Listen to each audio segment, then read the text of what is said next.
The pandemic is a trauma event.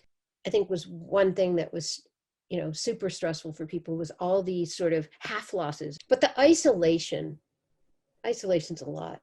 It's a lot of time to be with your family. Even if you love your family, and a lot of teenagers aren't in love with their family, anger's the tip of the iceberg. What we do know, obviously, is that there's been a rise in mental health, diagnoses and concerns among adolescents. Losing a lot of these big like milestones within life, like it's a form of grief. And I think that's not to be dismissed. Just be okay with like big feelings right now. I would tell any teenager out there that it's okay to not be okay.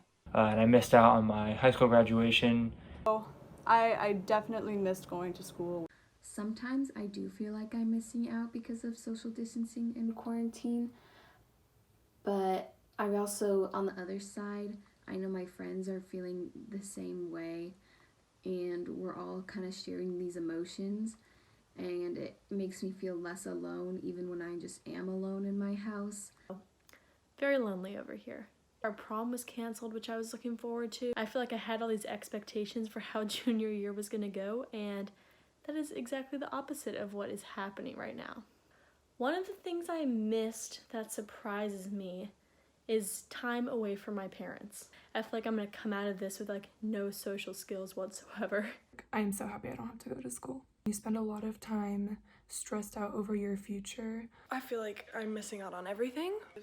I'm trying my best to stay optimistic, although, man, I just feel like I haven't heard some good news in a minute.